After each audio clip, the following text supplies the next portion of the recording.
Well, hello, and welcome to Uncluttered, a podcast that discusses the connection between faith and organizing. Our focus is not just how to be organized, but why it's important from a biblical standpoint that we leave the chaos and the clutter in our lives behind. I'm Liana George, an author and former professional organizer living in Houston, Texas. And I'm Angie Heitch, an author and certified professional organizer living in East Tennessee. So, are you ready to unclutter your heart and your home so you can focus on what matters most? Let's dive in. All right. So, if you happen to be watching on YouTube and you've watched our podcast before, you may notice things look a little different. So, I just wanted to explain we had some technical difficulties with our recordings. And so we're just on a Zoom call. If you're listening, you have no idea what I'm talking about, and that is totally fine. So, Liana and I are super excited to have a special guest today on our podcast. It's time for another listener success story. And today we're welcoming Noah Bowen to the podcast. I have known Noah and his wife, Chelsea, for quite a few years. We go to the same church in East Tennessee, and we often speak about decluttering and simplifying our lives. Noah's a podcast listener. He and Chelsea have done a great job of putting the principles that we talk about on this podcast into practice in their home. I know you're going to learn a lot from him and his example. So we're going to start, just going to tell you a little bit more about Noah. Noah is a certified girl dad. He has a 2.5-year-old daughter, and recently he and his wife, Chelsea, welcomed their second daughter into the world. By day, he's an industrial engineer for a Fortune 50 retailer, and at night, he is a double win coach where he helps clients achieve the double win by winning at work and succeeding in life. Deeply committed to his faith, Noah is active in his church and has a heart for spiritual formation. He loves a good cup of coffee and gratefully calls East Tennessee home. Noah, welcome to the podcast. Thank you both for having me. Mm-hmm. Oh, we're so glad that you're giving us your time and willing to share, open back the curtain to your life and your struggles and your successes with us and our listeners today. So thank you. We wanted to invite you on today because you're just such a great example of, like I said, a success story. You've been able to work through the challenges and make long-lasting changes in your life. But I know that, and Angie and I know that those challenges haven't been easy. And so today we just love for you to share more about the journey with our listeners, both the good and the bad, the mistakes and the setbacks. I know that our listeners will be inspired by your success story, and I think that it will really help people to relate and say, I'm not alone. I'm not the only one who's had those problems or those struggles. So that's kind of what we're looking at for today. Are you in, Noah? I'm so in. I'm excited. Right. Awesome. Well, we're going to talk. Angie gave us a great bio for you, but I want to know a little bit more about yourself. Like, what are your hobbies, or what is your what do you love to do, kind of stuff around? Yeah, as Angie said in my intro, as a certified girl dad, as I like to say now, just spending time with the girls, and really just our older one right now. The younger one's just a few weeks, so she's in a different stage, but I look forward to raising them. And then most recently, the running bug has bit me, and so I've been running a lot. I hope you all are getting in shape as you run with me as I listen to the podcast. So I hope that translates somehow. I don't think it will, but I would love if it would, Noah. I would love. Yeah. But that's all right. As Angie said, I've been coaching lately and just exploring how I can help others, and I think there's a lot of overlap in how I like to help people and how you all do. So I think it's going to be a fun discussion. Yeah, and there's definitely an overlap with your work as well, as we sometimes talk about. So yeah, absolutely. That's really cool. Okay, would you mind telling us a little about your faith story, your journey in faith? Yeah, so I'm so grateful that I had a great scout troop. So my dad was Pentecostal and my mom was Catholic. And so that's a pretty big range. Yeah, that is. So we met in the middle at a Methodist church when I was 16. That's when I really started going consistently. And then uh, fast forward a few years post college, we found the church that Angie and I go to now. And that's where I think I learned God's love from that first church. And it was amazing from the people, from the pastor, from everyone.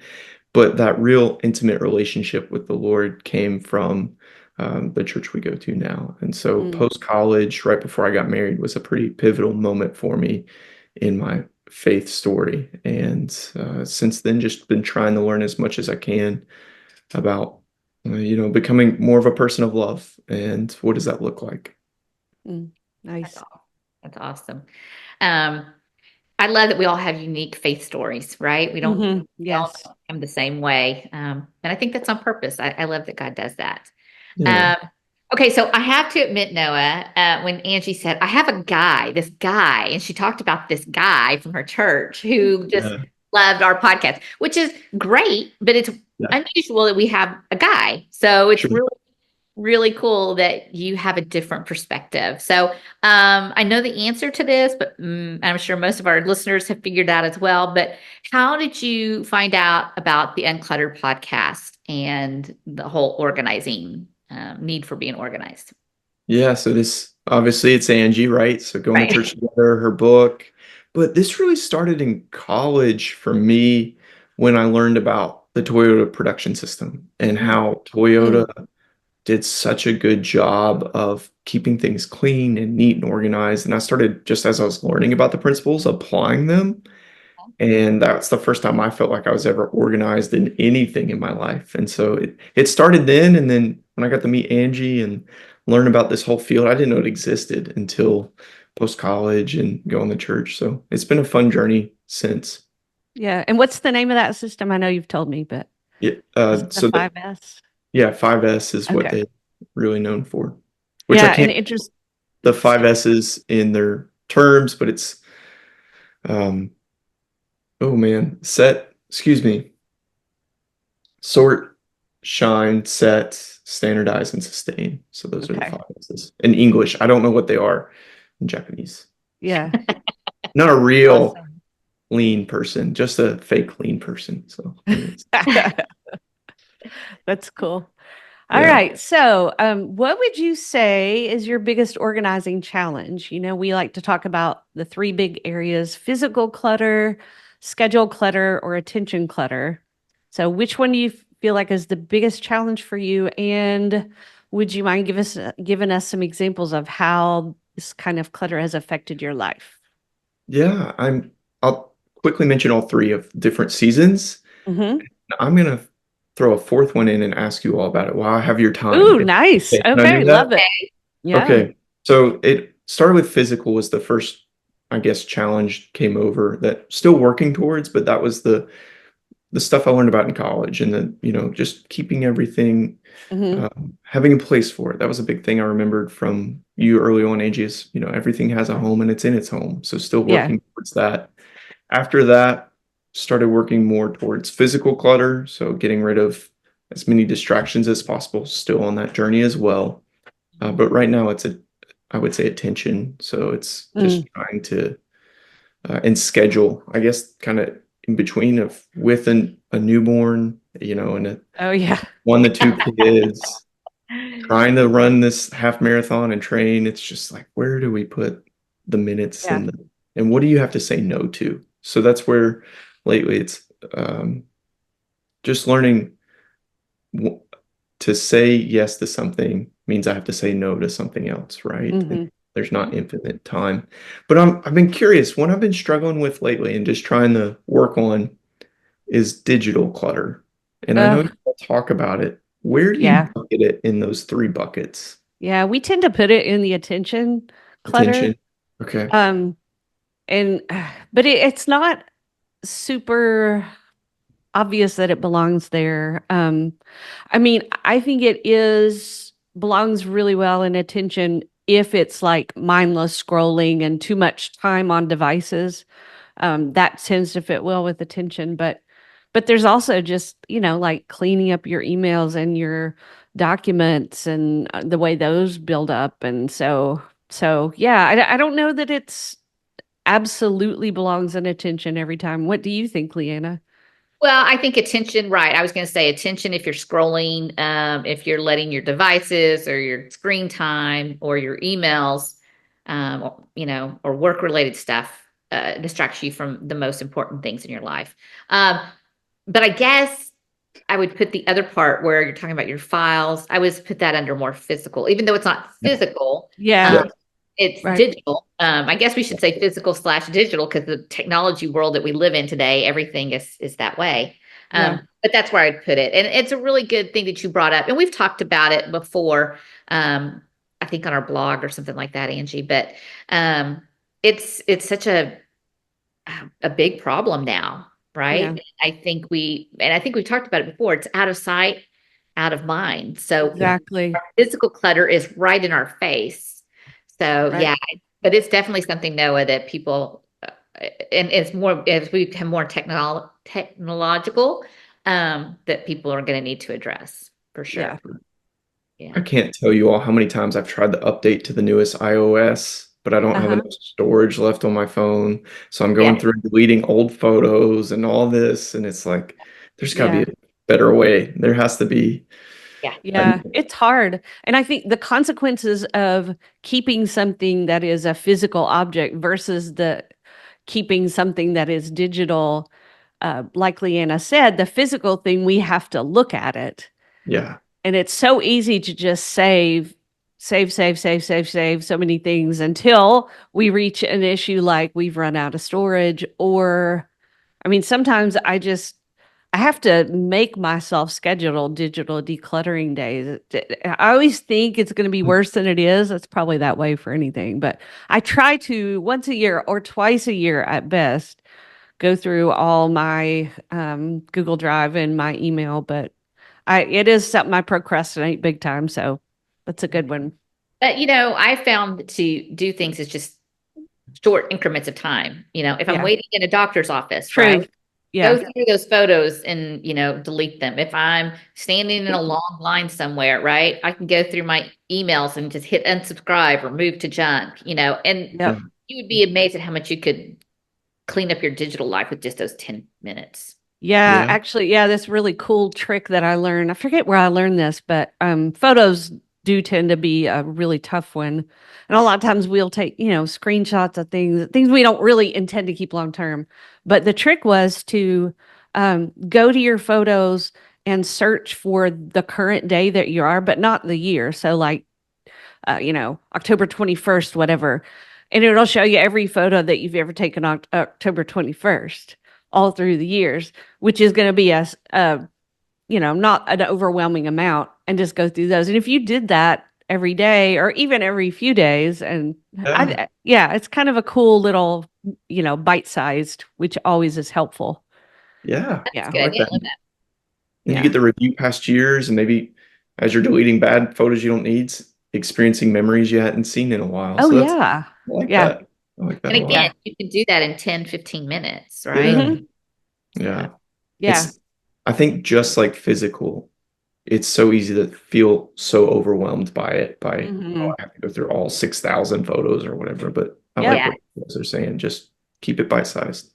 Yeah. Yeah. Cool. Thank you for that. Okay. I've been curious. So, is that the only question you have, or did you have another one about digital? No, Okay. that one, well, maybe at a different point. If we have extra time, you're both Okay. writers. As I've Okay. been trying to write, idea capture, where do you keep it? How do you, Mm. oh, I've been using the PARA method by Tiago Forte. That's been helping, but maybe another show, even if y'all would want to talk about how you stay organized as writers, that would be really neat. But Yeah. Yeah, that's a good one. It's a good topic. Yeah. But so you've mentioned some of your struggles, but yep. what was the moment or what happened in your life that made you realize you've got to get this clutter under control? Was there a turning point for you? As our family's grown, we've gone from so we have a four-bedroom house, and each room was just like we always had a clutter room, honestly, where Mm. we would just keep it. And then Mhm.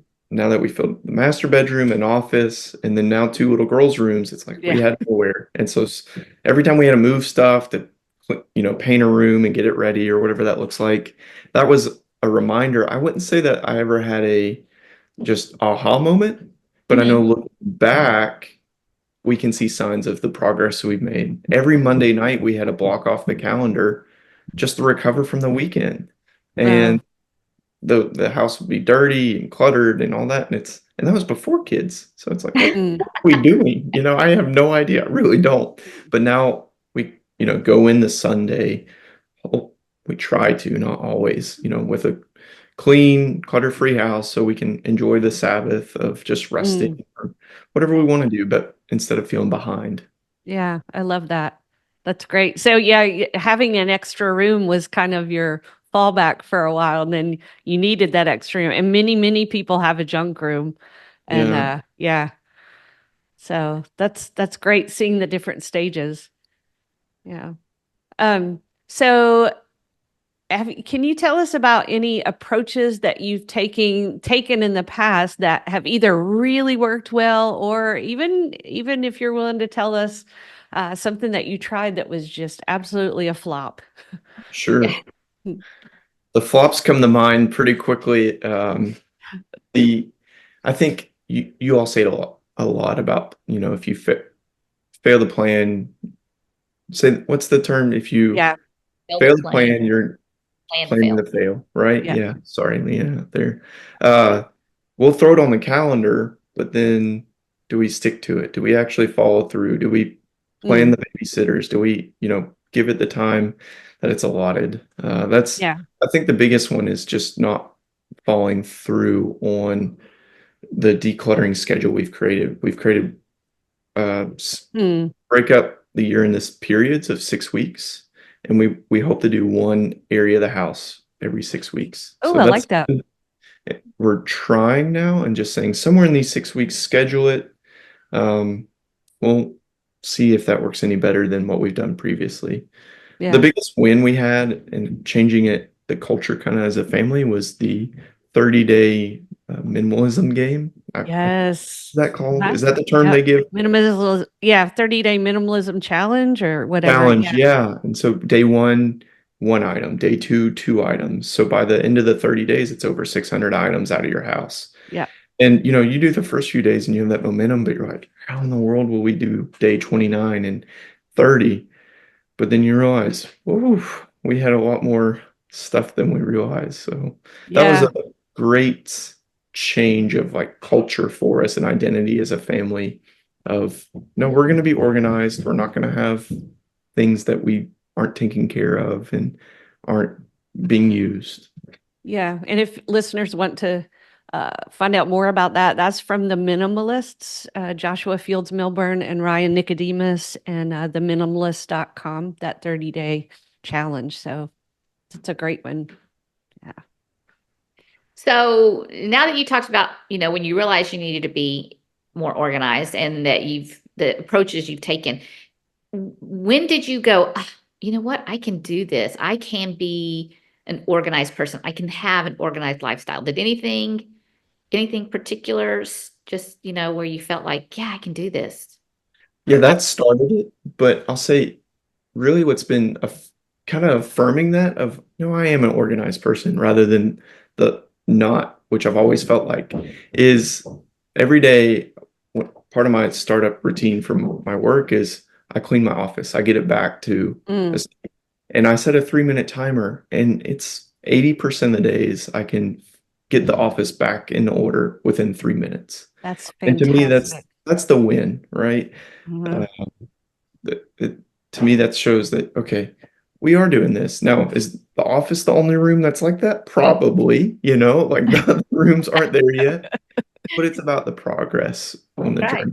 So, That's it. Yes, and I tell people a lot that whether or not you're organized doesn't necessarily equate to what your space looks like at any point in time, because it's never going to be perfect, or else we're not living. But it's about how quickly we can recover when it gets out of sorts. And the fact that you can do that office reset in 3 minutes says that that you've got your systems and you've got your homes for things, because the reset is just like that.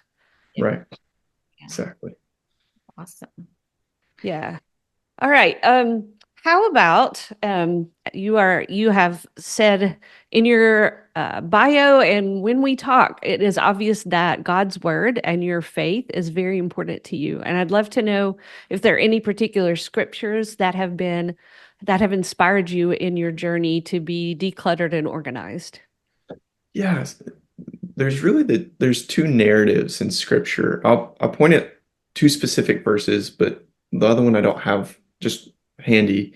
But the narrative of, first we see in Ephesians 4 that he gave the fivefold ministry to equip the saints for the work of the ministry, not for the fivefold ministry to be the saints that do ministry, right? And so I think we all have our own ministries, whatever that looks like. Whenever we go to work or we go home, and I don't think being delayed via clutter or being spread too thin is me ministering to my family well, or me ministering to, if I'm, always behind at work and stressed and can't find that file I need for a meeting. Well, I'm not, being my best self. I'm not loving my coworkers well because I'm going to be stressed and a little short with them, right? And so I think um, that we all have a ministry, and that it also earlier in Ephesians 2:10, and I think y'all mentioned it, that we were created, we were God's workmanship, and that we were created to do good works that He has prepared for us ahead of time. That one is a kind of a core verse for me in all of life. And then the theme of the royal priesthood throughout Scripture, and see it more in Acts, but that again, we are instead of the one priest that could talk to God and be with God, we all have that ability. And so as we go into wherever we're going, that we are a royal priesthood. And so again, I think all of the clutters that y'all have mentioned keep us from doing that to most effectively. Yeah, that's really beautiful. I love that. Yeah. And I love how you've, you know, for you, it's not just well, the Bible says this, and so I got to do it, but you've made this a part of your identity. This is what God has charged me to do. And I know the best way to do that is to rid myself of all that's unnecessary. And we know the more that make habit changes a part of who we are, the more effective we're going to be. And it's even more beautiful when it's a part of who you are in Christ. So I love that. Wonderful. Beautiful verses. Thanks for sharing that. Well, since we're talking about sharing our favorite things, what, if any, of our podcast episodes have been most helpful or meaningful to you? Y'all, when you had your spouses on, I can remember where I was running that day, and I'm just over on the side of the road. People are driving by me. I'm laughing. They probably think I'm hallucinating at this point.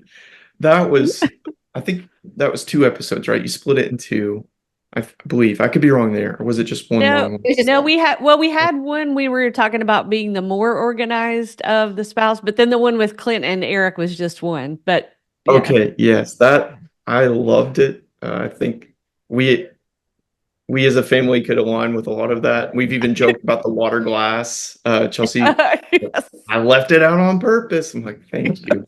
So I really enjoyed that episode. I enjoyed, because we do have a 2-year-old right now. I enjoyed the 2-part episode about kids. Some great ideas I never thought of.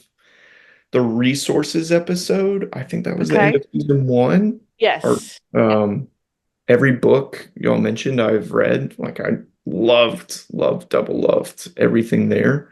Yeah. And then specifically season 2, episode 6 and 7, because I think that's the attention clutter and the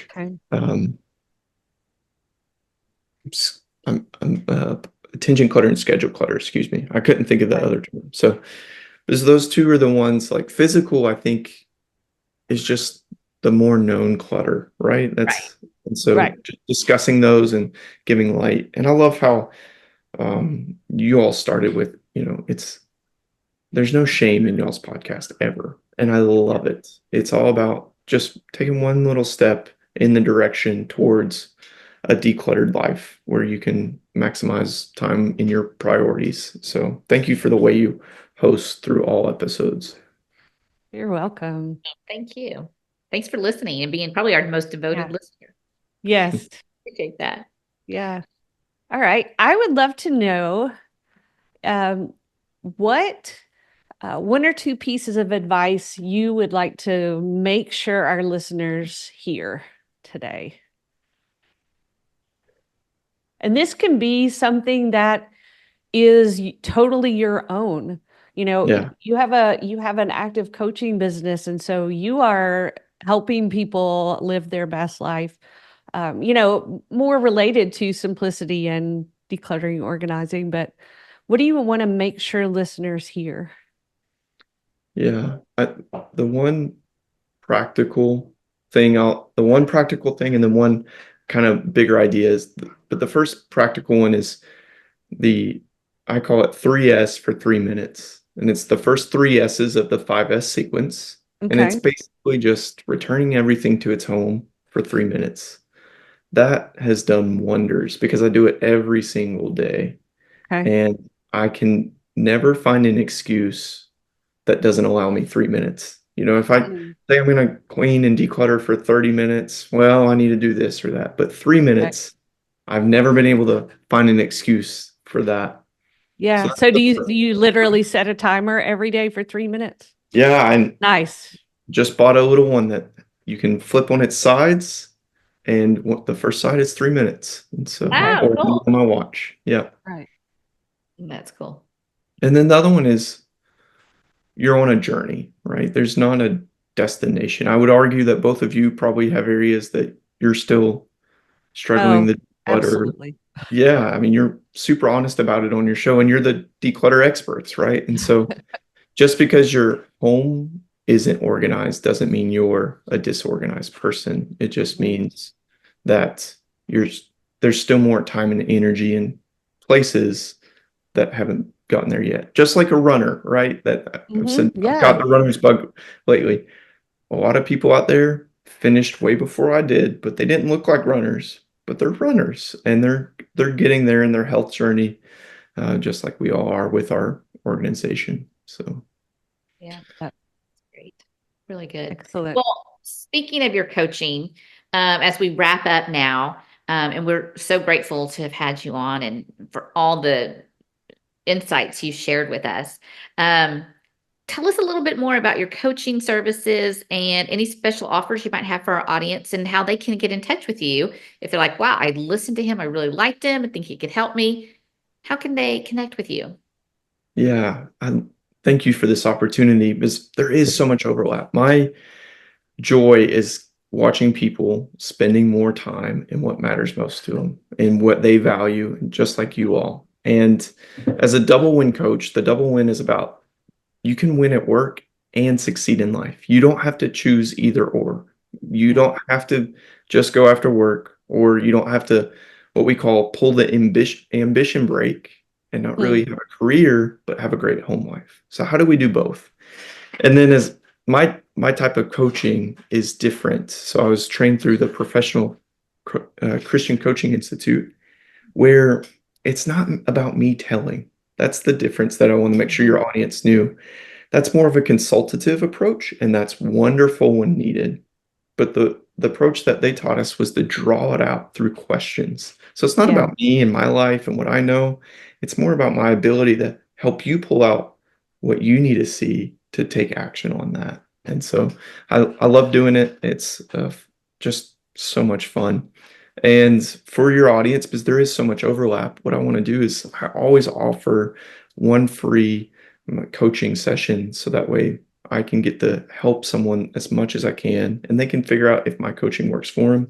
But for your audience, I want to offer that second follow-up session as well so that not only are we meeting and gaining some massive awareness, but there's also accountability. We're going to meet again and you can take some action items away, try stuff, see what works, what doesn't, and then come back again and have a whole nother hour together to Wow. try and build a blueprint for the future. And if that's all that happens and we don't work together after that, that's still amazing to me because it's for me, it's helping. It's not paying my bills. It's not for that. It's just to truly help people, and it's what I love to do. And people can find out more at noahbowen.com/uncluttered, or just noahbowen.com, and you'll be able to find a link there.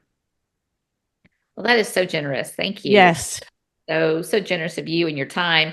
And I truly hope our listeners will take Noah up on his offer. Because I don't know him personally. I know Angie does. But just from what I've talked to him, I just know that he is a very wise and helpful. He's got a heart to help. So thank you, Noah. We really appreciate it. Yeah. Yeah. Listeners, you guys, that is like a little nugget of gold right there being offered to you for free. So um, hope listeners will take advantage of that. That's wonderful. So Yeah, absolutely. Well, Noah, as much as we've loved having you and visiting with you, that is it for this episode of the Uncluttered podcast. If you enjoyed today's episode as much as we did, and we'd love to hear from you about what you learned from Noah in this episode. So drop us a line by email at contact@uncluttered.faith and let us know. yeah. And as always, we ask you to help us spread the word about the podcast by sharing this episode with a friend or the show. That's the number one way people find us is by someone personally spreading the word. And if you haven't subscribed, rate, and review, we would be super appreciative for that. So until next time, remember, an uncluttered life is an abundant life.